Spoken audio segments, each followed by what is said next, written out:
Lukas 7 ayat 47, sebab itu Yesus katakan, ya, aku berkata kepadamu, dosanya yang banyak itu telah diampuni. Nah, inilah pernyataan Tuhan Yesus.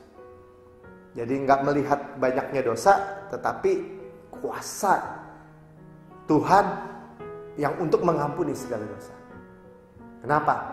Karena darahnya sebentar lagi tercurah, ya, buat perempuan ini juga. Sebab ia telah banyak berbuat kasih. Tapi orang yang sedikit diampuni, sebenarnya tidak ada, ya. Kita semua banyak diampuni. Sedikit juga ia berbuat kasih. Nah, inilah rahasia kesalehan. Inilah rahasia kalau kita tahu bahwa kita sadar bahwa kita continue diampuni. Continue terus menerus di bawah air terjun darah Yesus. Kita selalu punya akses dari Tuhan. Suplai Tuhan itu tidak terhalang. Kita selalu dapat berdoa dengan bermanfaat. Itu yang luar biasa, ya.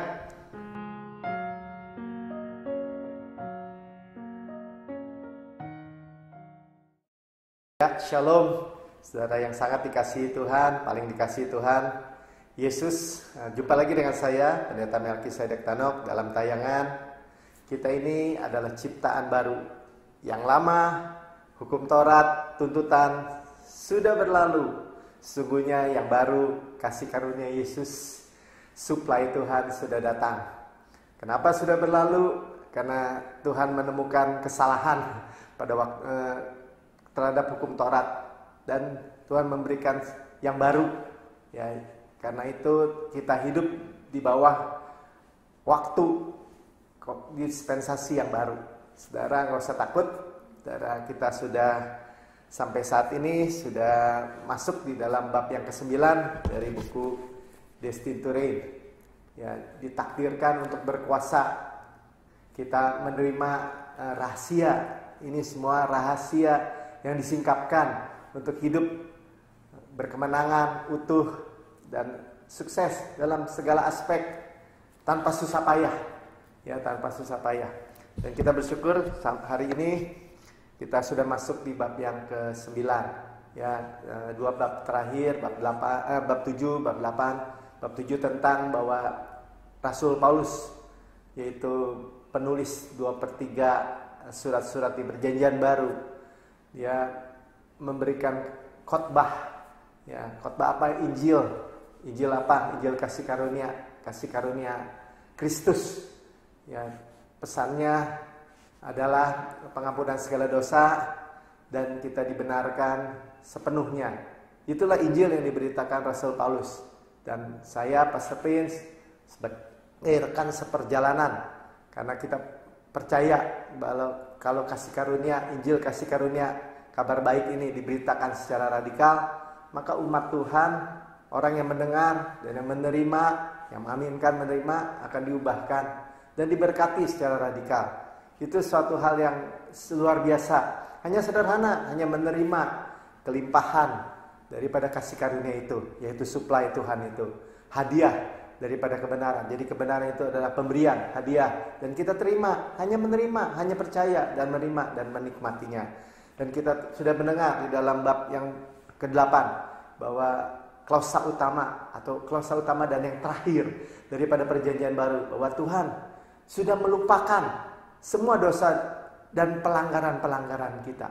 Ya, bukan hanya satu pelanggaran, tetapi jamak pelanggaran-pelanggaran kita semua. Tuhan sudah lupa. Dan kita nggak perlu mengingat-ingatkan lagi apa yang Tuhan sudah lupa, ya. Dan kita bersyukur bahwa dengan klausa atau kalimat yang inti atau yang utama dari suatu perjanjian. Tadi saya katakan perjanjian yang lama sudah berlalu, ya. Perjanjian yang baru itu diberikan oleh Tuhan dan otomatis yang lama ya selesai. Ya, sudah digenapi, bukannya hanya sekedar diselesaikan, tapi sudah digenapi. Tuhan Yesus katakan sudah selesai dan dia tidak berdusta. Sudah tahu, ya, sama-sama saya katakan, Tuhan tidak mungkin berdusta. Tuhan tidak mungkin berdusta. Kalau dia katakan aku sudah melupakan, ya Tuhan benar-benar lupa. Ume, ya. I remember no more. No more, ume. Ume artinya apa? Ume artinya dalam bahasa Yunani itu ume artinya tidak akan pernah lagi. Kita mesti memiliki keyakinan yang kokoh. Kita mesti sepenuhnya yakin, ya, tidak bertanya-tanya lagi. Seperti orang Israel di padang gurun bertanya-tanya, wandering, berkelana di dunia ini tanpa kepastian. Tidak, kita memiliki kepastian di dalam janji Tuhan. Nah, di dalam bab yang ke-9 ini kita membicarakan air terjun pengampunan. Nah, bicara air terjun itu bicara continue. Sama-sama katakan continue, berkesinambungan, atau bahasa Indonesia berkesinambungan, ya. Terus menerus tanpa jeda, ya, terus menerus. Itu pengampunan. Kenapa? Karena air terjun itu adalah darah Yesus. Air terjun itu darah Yesus yang terus menerus sampai kehidupan kekal, terus tercurah. Kenapa bisa begitu? Lihat anak domba Allah yang menghapus dosa dunia. Kata Yohanes Pembaptis melihat Yesus, ya, sebagai nabi terakhir dari perjanjian lama. Lihat anak domba Allah yang menghapus, yang taken away, yang melenyapkan, yang menghapus semua dosa. Dengan apa? Dengan darahnya. Air terjun pengampunan ini terus menerus. Saudara harus memiliki keyakinan yang kokoh seperti ini. Kenapa terus menerus? Karena anak domba Allah, bukan anak domba atau sapi atau lembu atau binatang kaki 4 yang darahnya tercurah, tetapi anak domba Allah yang adalah kekal. Yesus Alfa dan Omega, yang awal dan yang akhir, yang selama-lamanya, kekal masa lalu, kekal masa depan, selama-lamanya. Dan itu membuat saya menyampaikannya bersuka cita, bergembira, ya, memiliki keyakinan. Ya, karena itu di dalam buku ini diilustrasikan seperti seorang anak yang menemukan batu permata di sebuah hutan. Ya, dia sedang berjalan bawah hutan, dia melihat batu pertama, dia lihat ke arah matahari, oh begitu indah. Ya, kemudian karena sudah sore dia mau pulang, batu permata itu dia takut kalau bawa pulang ke rumah, takut hilang, takut diambil orang atau semuanya. Ya, dia masukkan ke bawah tanah, ditutup lagi. Ya, besok dia datang lagi, dia gali tanah lagi, dan batu itu kotor. Dia cuci di sungai, di aliran sungai, dan dia lihat lagi. Dan begitulah bolak-balik. Batu itu selalu kotor karena lumpur, karena ditaruh di dalam tanah. Darah seperti itulah di dalam gambaran perjanjian lama. Orang berdosa ditutupi lagi dengan darah anak kambing domba atau lembu sapi kaki 4. Ya, dan kemudian dia berpikir, kalau begini terus kotor bersih, kotor bersih, kotor bersih. Dia taruh akhirnya batu permata yang indah itu di bawah suatu air terjun, ya, yang kecil, ditaruh di antara batu, dan air terus mengaliri di atas batu permata itu sehingga tidak lagi ada kotoran yang melekat. Nah, saudara, seperti itulah, ya, di dalam perjanjian baru kita dibawa air terjun darah Yesus. Ini merupakan akses yang terus-menerus juga kepada Allah. Bukan on off, saudara, ya. Bukan sekarang on, nanti kadang-kadang off karena dosa atau karena kesalahan. Tidak. Tetapi seperti batu permata itu di bawah air terjun. Saudara harus teliti, ya, cek and recheck apa benar Injil kasih karunia ini. Setelah taruh di seperti batu ini, ada izin berbuat dosa. Ya, mungkin ada muncul pertanyaan-pertanyaan.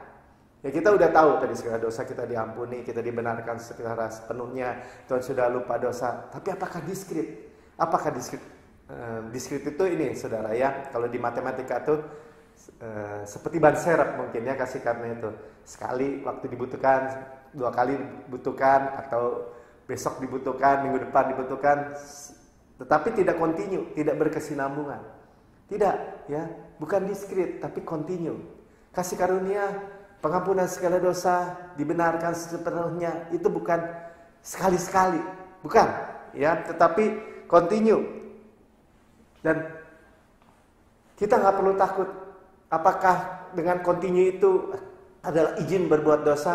Nah, ini di bagian yang pertama kita belajar, ya, kita melihat bagaimana nature Tuhan, bagaimana sepenuhnya diampuni itu justru mentransformasi, ya, kehidupan Paulus, bahkan, ya, penulis atau rasul kasih karunia yang luar biasa yang dipakai Tuhan, memiliki mandat penuh kuasa dari Tuhan untuk memberitakan kasih karunia secara radikal.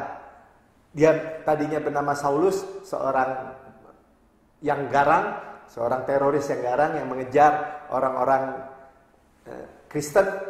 Ya, Saulus itu farisinya Farisi, dia sepenuhnya mengikuti mazhab-mazhab hukum Taurat dari kecil, dididik oleh Gamaliel, guru besar yang hebat.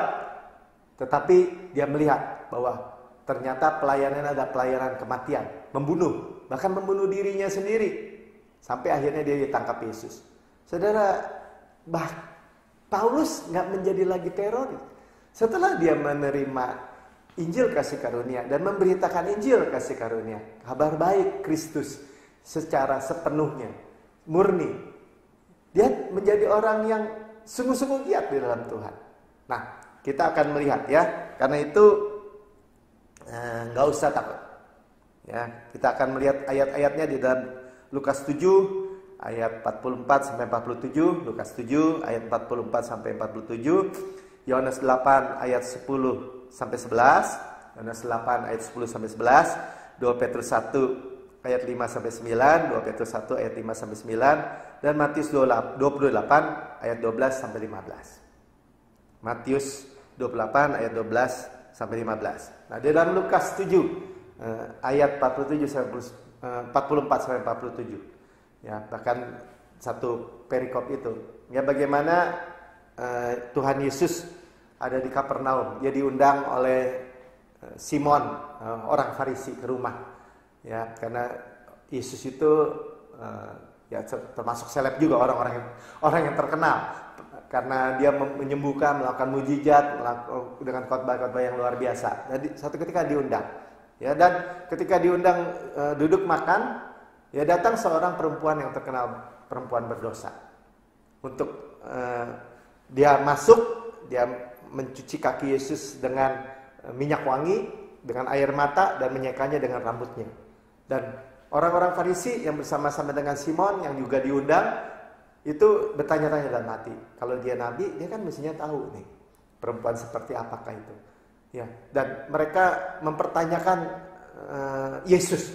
Ya, bagaimana dia, kalau dia seorang nabi atau seorang yang kudus, kok mau disentuh sama pelacur ini? Ya, kita sebut aja pelacur.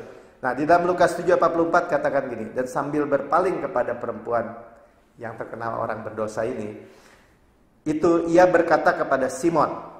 Nah, jadi Yesus justru membela perempuan yang terkenal di kota itu adalah orang perempuan yang berdosa. Saudara, gini ya, saya menegaskan lagi bahwa kalau laki-laki pada zaman Yesus itu yang terkenal orang berdosa, itu yang paling berdosa adalah pemungut cukai. Tapi kalau disebut perempuan, ya pelacur. Ya, jadi orang ini udah termasuk kasta yang terendah dari society atau dari lingkungan di mana dia hidup. Dan kita akan melihat bagaimana kalau hukum Taurat, orang yang terbaik dari hukum Taurat itu tidak bisa diselamatkan. Tapi di dalam kasih karunia, orang yang terburuk dari antara kita itu diselamatkan. Ya, saudara dan saya ini, biarpun keadaan yang paling buruk, paling jelek, paling jahat, saudara bisa diselamatkan di bawah kasih karunia. Kalau orang di bawah hukum Taurat, yang terbaik dari kita itu tidak mungkin diselamatkan. Karena upaya sendiri, usaha sendiri. Ya, Tuhan Yesus katakan kepada Simon orang Farisi itu, engkau lihat perempuan ini. Aku masuk ke rumahmu, engkau tidak memberikan aku air untuk membasuh kakiku. Tetapi dia membasahi kakiku dengan air mata dan menyekanya dengan rambutnya. Ya, tradisi orang Yahudi pada waktu itu, kalau orang tamu masuk diberikan air untuk mencuci kaki. Ya, di depan, karena kakinya berjalan kena debu. Ya, Tuhan Yesus tidak diberikan air oleh Simon, ya, untuk membasuh kakinya. Nanti kita lihat ya. 45, engkau tidak mencium aku, tetapi sejak aku masuk, ia tiada henti-hentinya mencium kakiku. Saudara, itulah gambaran yang begitu mengasihi. Ya, jadi kalau seorang sahabat itu dia dicium, ya, untuk menyambut seperti salam kepada kita hari-hari ini. Tapi hanya perempuan ini yang mencium kaki Yesus tidak henti-hentinya katanya. Tuhan Yesus ya. Dan engkau tidak meminyaki kepalaku dengan minyak, tetapi ia meminyaki kakiku dengan minyak wangi. Saudara lihat ya, kalau saudara perhatikan bagaimana kaki Tuhan itu tidak dibasuh dengan air, tetapi dengan minyak wangi. Kenapa? Karena kakinya tidak kotor. Kaki kita berdebu. Karena itu Tuhan selalu katakan kepada murid-muridnya, dia beri contoh membasuh kaki murid-muridnya. Karena kaki murid-muridnya kena debu. Kita dalam perjalanan kena debu. Walaupun tadi ya kita sepenuhnya continue dan berkelanjutan bahwa kita di bawah air terjun darah Yesus, tapi kita berjalan di tengah dunia ini ada debu-debu yang melekat, dan itu dibersihkan oleh air, yaitu firman Tuhan. Tetapi Yesus tidak berdebu. Dunia, kekotoran dunia, debu-debu ini tidak melekat kepada dia. Karena itu dia anak domba Allah yang kudus, tanpa cacat, tanpa celah, tanpa kerut, yang dipersembahkan buat kita. Puji Tuhan. Ya, jadi kaki Tuhan Yesus tidak dibasuh dengan air, tapi dengan minyak wangi. Lukas 7:47. Sebab itu Yesus katakan ya, aku berkata kepadamu, dosanya yang banyak itu telah diampuni. Nah, inilah pernyataan Tuhan Yesus. Jadi nggak melihat banyaknya dosa, tetapi kuasa Tuhan yang untuk mengampuni segala dosa. Kenapa? Karena darahnya sebentar lagi tercurah ya buat perempuan ini juga. Sebab ia telah banyak berbuat kasih. Tapi orang yang sedikit diampuni, sebenarnya tidak ada ya. Kita semua banyak diampuni. Sedikit juga ia berbuat kasih. Nah, inilah rahasia kesalehan. Inilah rahasia kalau kita tahu bahwa kita sadar bahwa kita continue diampuni. Continue terus menerus di bawah air terjun darah Yesus. Kita selalu punya akses dari Tuhan. Suplai Tuhan itu tidak terhalang. Kita selalu dapat berdoa dengan bermanfaat. Itu yang luar biasa, ya. Ia telah lebih dahulu menerima kasih karunia Yesus Kristus. Ya, perempuan kena berdosa ini beberapa peneliti mengatakan ini Maria Magdalena yang ditemukan oleh Tuhan ketika orang-orang imam-imam, orang-orang Farisi membawa perempuan kedapatan berzina. Ya, dan bagaimana pengampunan segala dosa dari Tuhan justru membuat orang menjadi baik, menjadi benar, ya, menjadi berperilaku yang berubah. Nah, kita akan lihat sambil kita berjalan, kita melihat bahwa perempuan ini ternyata masuk ke rumah Simon, menerobos ke Simon Farisi karena dia lebih dahulu menerima kasih. Sama-sama katakan lebih dahulu menerima kasih. Itulah definisi kasih di dalam perjanjian baru, Alkitab kita ya, dalam perjanjian baru. Definisi kasih yang baru, bukan yang lama, yaitu kasihlah Tuhan Allahmu dengan segenap hati, dengan segenap jiwa, dengan segenap kekuatan. Dan hukum yang kedua sama dengan itu, kasihlah sama manusia seperti dirimu sendiri. Di dalam kedua hukum inilah tergantung seluruh hukum Taurat dan kitab para nabi. Saudara, itu dua hukum kasih itu adalah perasan atau esensi daripada hukum Taurat dan kitab para nabi. Disimpulkan dalam dua hukum itu. Apakah manusia bisa melakukannya? Tidak ada yang bisa. Tidak ada yang dapat mengasihi Tuhan Allah kita dengan segenap hati, dengan segenap jiwa, dengan segenap kekuatan. Atau yang lebih mudah lagi, kasihlah sesamamu manusia seperti dirimu sendiri. Kecuali Yesus yang mengasihi Bapaknya dengan segenap hati, dengan segenap jiwa, dengan segenap kekuatan. Dia buktikan dengan melakukan karya penebusan di kayu salib. Itu juga membuktikan bahwa dia mengasihi sesamanya manusia karena dia Allah menjadi manusia buat saudara dan saya seperti dirinya sendiri, memberikan nyawanya. Hanya Yesus yang menggenapi seluruh hukum Taurat dan kitab-kitab para nabi. Dan kita menerima suplai kasih itu. Sehingga dalam 1 Yohanes 4 ayat 10, inilah kasih itu, bukan kamu yang mengasihi aku, kata Tuhan, tapi akulah yang mengasihi kamu. Dan di dalam kitab Yesus dikatakan, kita mengasihi karena Allah lebih dahulu mengasihi kita. Nah, itulah supply dari Tuhan. Itulah supply yang continue yang dari Tuhan karena kita menerima sekali lagi air terjun pengampunan yang continue dalam kehidupan kita. Sehingga kita menerima, Tuhan sudah melupakan semua dosa dan kesalahan-kesalahan kita. Nggak ada kabar yang lebih baik dari kabar ini. Buat Tuhan mengampuni segala dosa kita dan kita dibenarkan sepenuhnya. Nggak ada kabar yang lebih baik daripada ini. Kenapa? Karena ini juga rahasia. Ini adalah kunci kita memperoleh semua berkat-berkat Tuhan. Akses Tuhan yang tidak terbatas, yang 24 jam per hari, terus menerus. Akses yang continue. Sama-sama katakan continue sekali lagi. Ya, jadi dia di-empower, dia diberi kuasa untuk tidak berbuat dosa. Malah banyak berbuat kasih. Bukan hanya tidak berbuat dosa lagi ini perempuan. Ya, coba kita lihat ya dalam Yohanes 8 ayat 10. Lalu Yesus bangkit berdiri karena perempuan ini dibawa oleh imam-imam, kepala dan orang Farisi. Ya, lakinya nggak dibawa. Ya, mungkin salah satu dari mereka. Ya, dan hanya perempuannya. Supaya apa? Supaya untuk menjebak Yesus. Ya, jadi Yesus bangkit berdiri karena sebelumnya dia menulis di atas batu. Ya, kata hukum Musa, perempuan seperti ini harus dirajam dengan batu.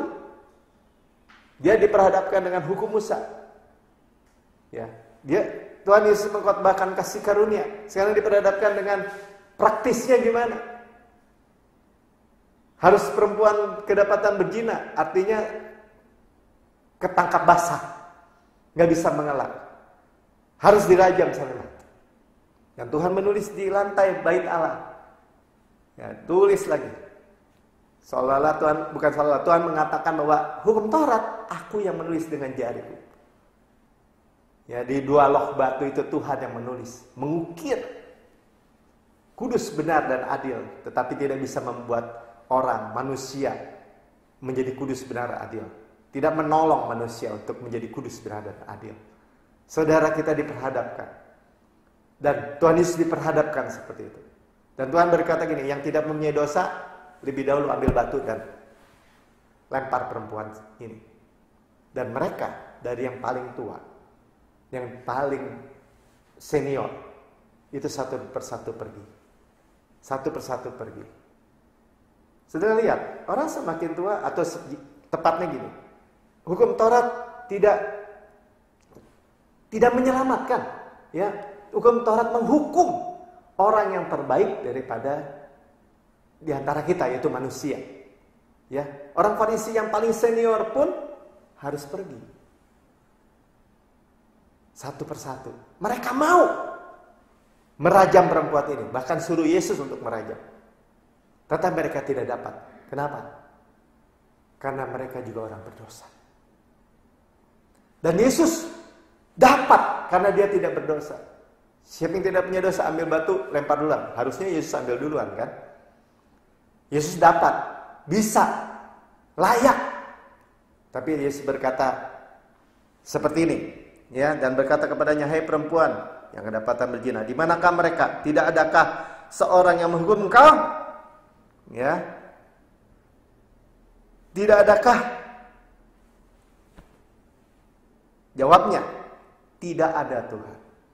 Jadi disitulah perempuan itu diberikan hukum Taurat, manusia, gambaran manusia diberikan hukum Taurat.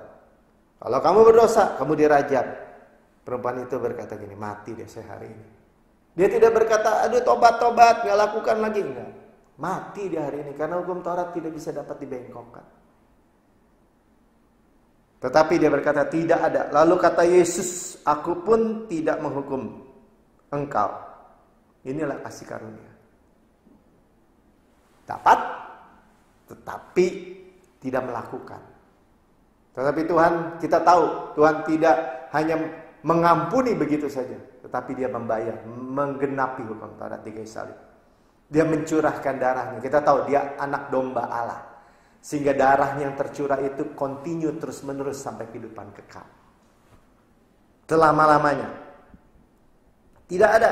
Pergilah dan janganlah berbuat dosa lagi. Mulai dari sekarang. Itu adalah di-empower. Saudara, hanya jaminannya. Antidot daripada dosa. Ya, obat penawar daripada dosa. Itu bukan hukum Taurat. Hukum Taurat tidak membuat orang bertobat.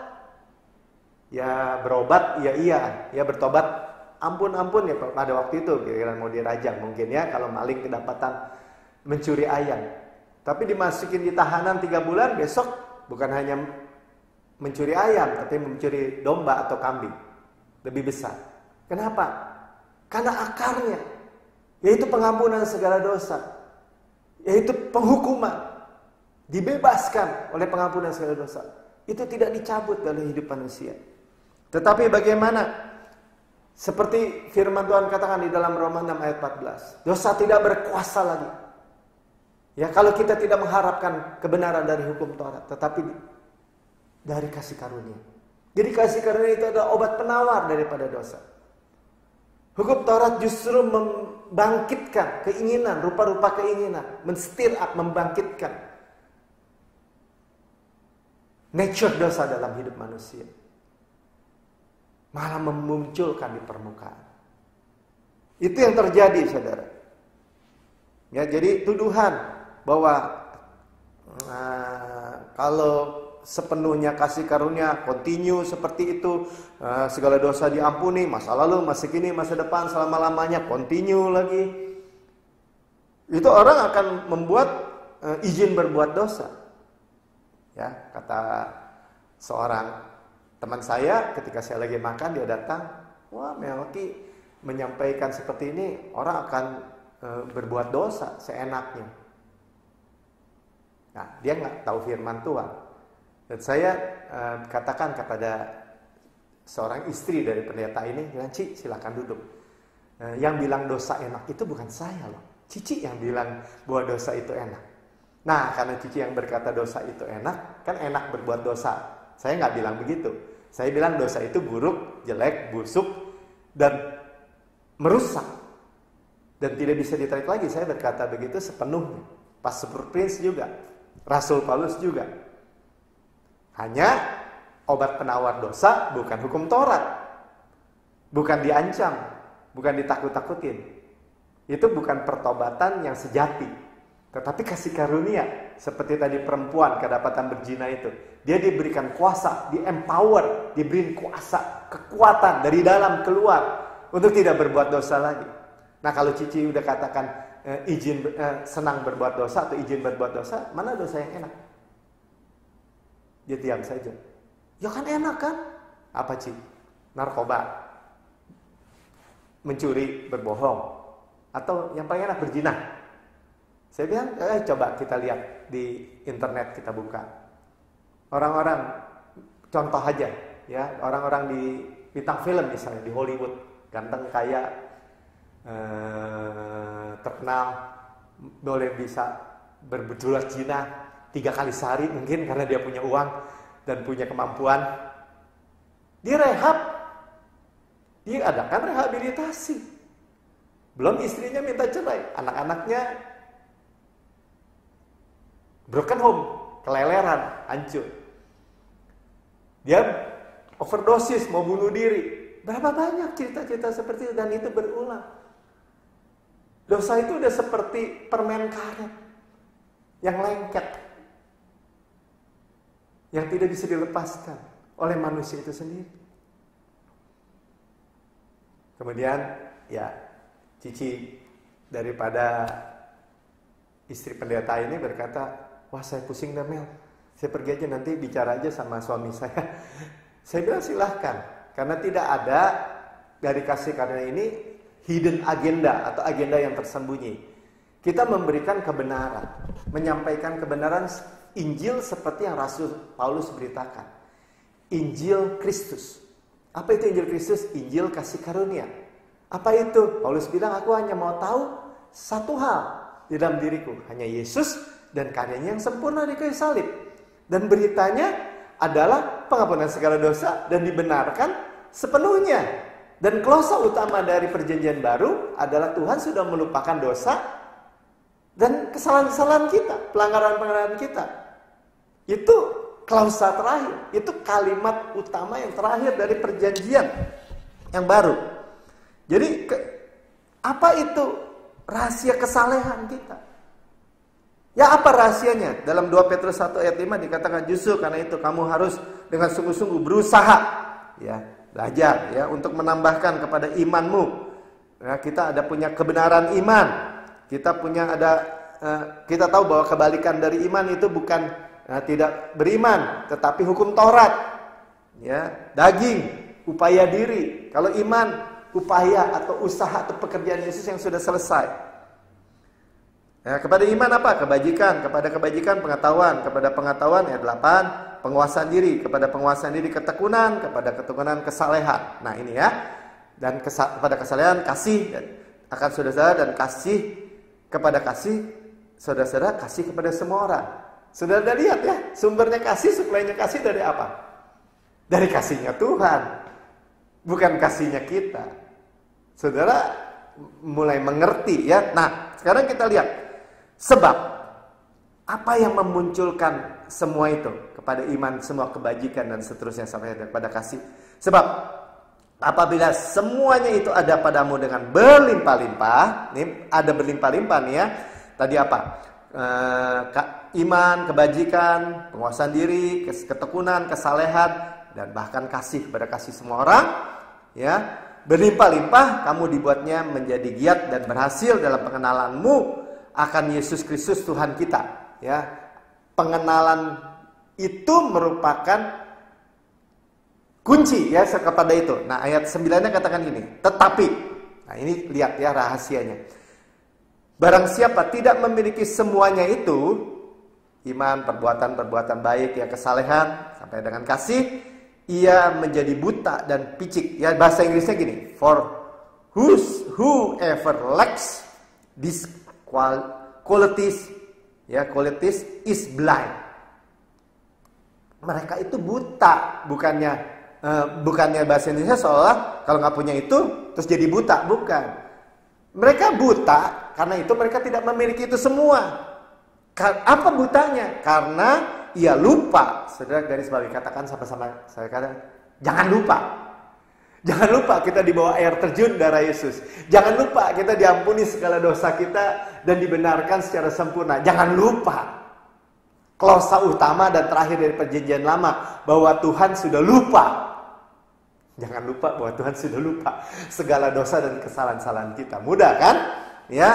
Lupa apa? Lupa bahwa dosa-dosanya yang dahulu telah dihapuskan oleh darah Yesus. Yes, ya.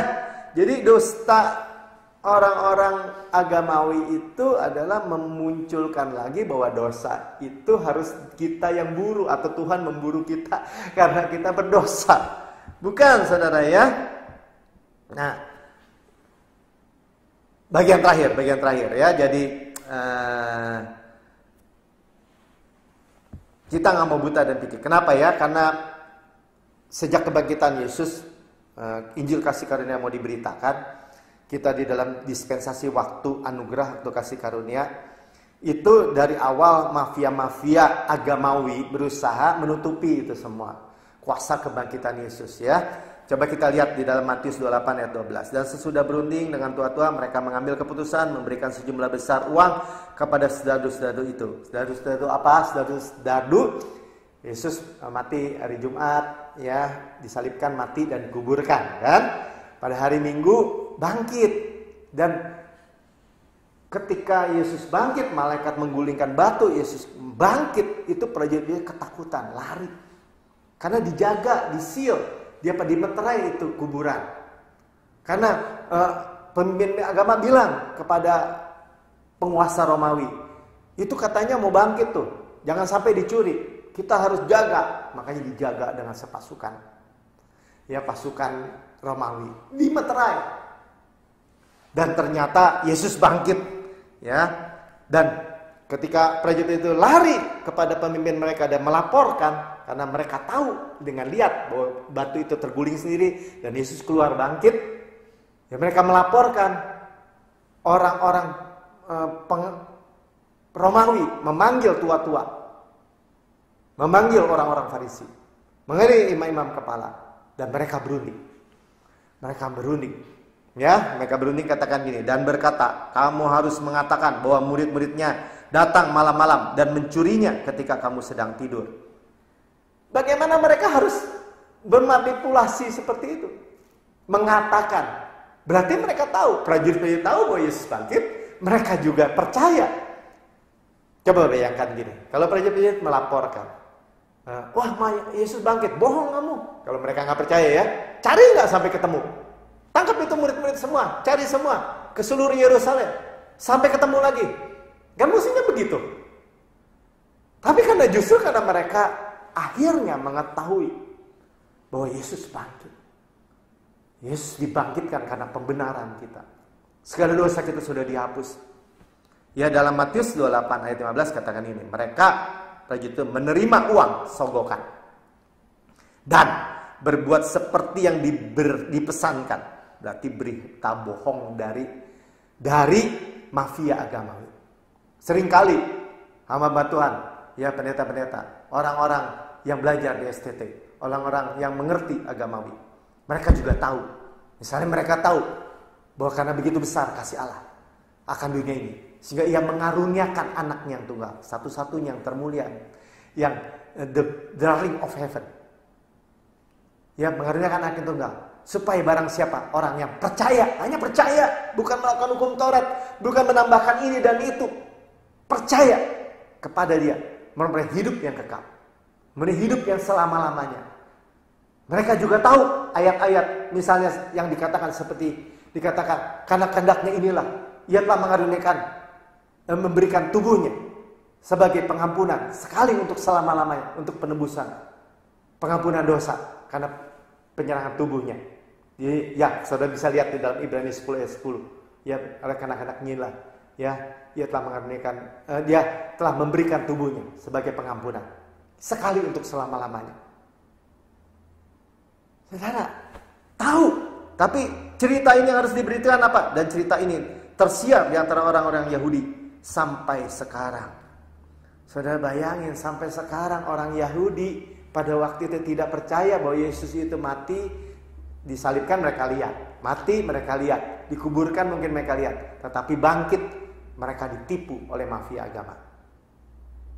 Kalau mereka, mafia-mafia agama atau orang-orang Romawi ini tidak percaya, tentu mereka tidak perlu menyogok prajurit-prajurit itu, bukan? Ya, jadi di bawah hukum Taurat hanya menutupi dosa dengan dusta tanpa ada iman. Nah, saudara, kita telah mendengar berita Injil kebenaran. Apakah kita masih mau percaya dusta? Yaitu keselamatan kita bisa hilang, atau tipuan konyol iblis, ya, keselamatan orang bisa hilang. Orang kita dapatnya aja bukan karena kita layak, ya. Ketika kita masih berdosa, masa keselamatan bisa hilang karena dosa? Kemarin aja dapatnya ketika masih berdosa, kan? Ya, karena itu baiklah kita percaya, ya, bahwa karena darah anak domba yang terus menerus, ya, darah anak domba Allah, jangan lupa ya, saya lupa kata Allah. Darah anak domba Allah yang menghapus dosa dunia. Dia menghapusnya 2000 tahun yang lalu, sudah menerimanya di tahun 2020 ini misalnya, bahkan sampai selama-lamanya. Karena apa? Karena darahnya adalah kekal. Mari kita berdoa. Bapak, terima kasih. Kami bersyukur Tuhan, kami boleh mendengar firman Tuhan bahwa kami di bawah air terjun darah Yesus yang kekal, yang kontinu, yang berkesinambungan, yang tidak ada putus-putusnya. Dan kami berjalan, sekalipun kami jatuh, kami tetap di dalam terang itu. Kami tetap di dalam Yesus itu. Kami tetap di dalam bahtera seperti Nuh dan keluarganya, yaitu Yesus. Dan kami hanya memandang kepada Tuhan. Dan kami percaya Tuhan, bahwa kami sudah mendengar. Kami punya akses terus-menerus juga kepada Tuhan. Yaitu kami boleh damai sejahtera yang terus-menerus, berkat yang terus-menerus dari Tuhan, supply-nya terus-menerus. Sebab kami tidak perlu khawatir hidup dalam dunia ini, yaitu keselamatan kami hilang atau tidak hilang. Tetapi kami percaya kami tidak mungkin hilang, karena kami percaya segala dosa kami sudah dihapuskan. Masa lalu, masa kini, masa depan, selama-lamanya secara kontinu, berkesinambungan. Di dalam nama Tuhan Yesus, kita yang percaya, katakan, saya adalah kebenaran Allah dalam Kristus. Saya adalah kebenaran Allah dalam Kristus. Amin.